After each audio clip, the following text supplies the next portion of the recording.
Hello there! I got a new bike. New Ibis Ripmo V3 has just launched, and I'm going to talk you through all the new bits and bobs on this. I'm going to compare it to my HD6 race bike. Two very good bikes, both different in their own ways. So yeah, stay tuned and we'll go through the details. So we're here with Ripmo V3. I have gone for the extra medium size, which is a good name for a size. So on the HD6 I was sized 3. And I've kind of remodeled the sizing now, so we've got between medium and large. I realised that most riders were between, that 5'9", 5'10", to just over 6 foot kind of height, which is generally between a medium and a large. So we've got this extra medium, which for me fits bang on. So the reach is 478mm, which for me is bang on what I would want. And yeah, pretty similar to the HD6 as well. So yeah, spot on size for me.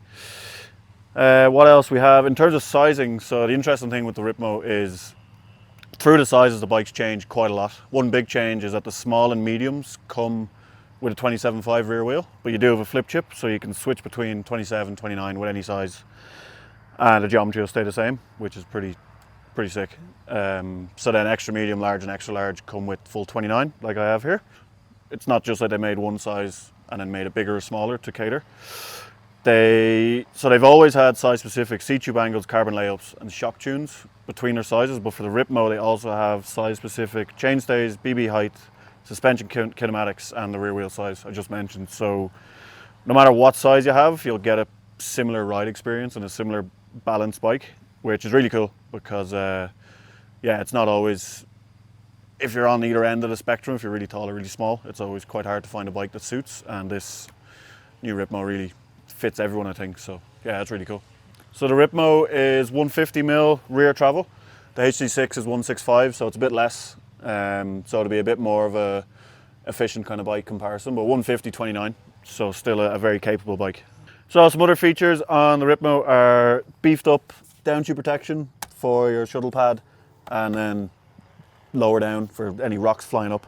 And a big plus for a lot of people is new storage in the frame, which is class. Really easy to use. Got this little lever on it, so you just clicks open, clicks closed, solid, doesn't rattle.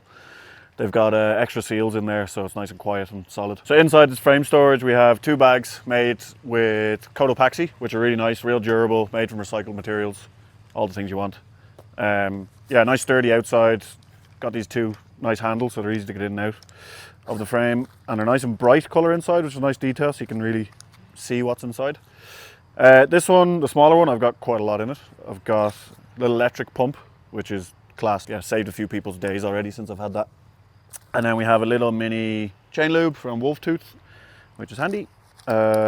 Chain, breakers, splitters and tire plug from Wolf Tooth. There's also a little blade on that. And chain split link popper thing that also holds a split link from Wolf Tooth again. And then I usually carry an Allen key in my pocket. And I've also got an emergency sugary treat thing in case I bonk on a ride. I always have one extra in there, which is class. So we got all that in the smaller bag, and then in the bigger bag I haven't actually loaded this one up yet, but you can fit even more stuff in this one. Like there's a little pocket there for whatever your little bits and bobs are, maybe some money or air tag, whatever you want to put in there. There's also some elastic straps inside, so you can hold CO2's pump, and you would fit a tube into that too. So you can really have everything inside the bike, and you don't need to worry then about what you're carrying, because it's with you. So that's all about the Ripmo. Now we're going to talk a little bit about difference between the two and what I'll use each for. So we're here in Switzerland in Aletsch, racing the EDR. I've got both bikes here, but I'm racing the HD6. This weekend, we're in high alpine terrain, it's rough, it's gnarly. HD6 is a bit more travel, a bit more downhill orientation, so I'm going for that one.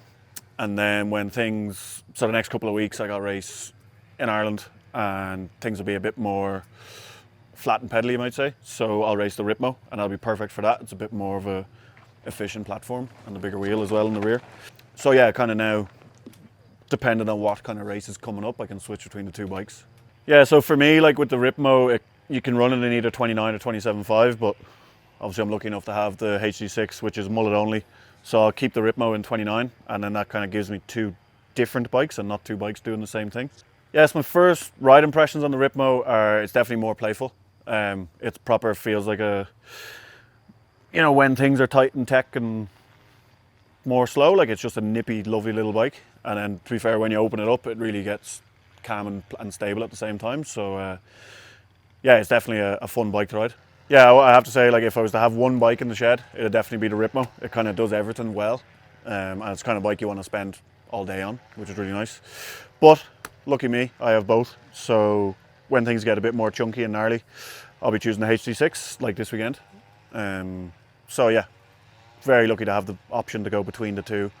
Kind of a big ploughing machine of a bike and a little light nippy playful bikes. So yeah, depending on the race or the day of riding, I can choose between the two. So yeah, in terms of my setup, the Ripmo comes stock with a 160 fork, HD6 comes stock with a 180 fork, but I've actually been running the HD6 with a 170 fork.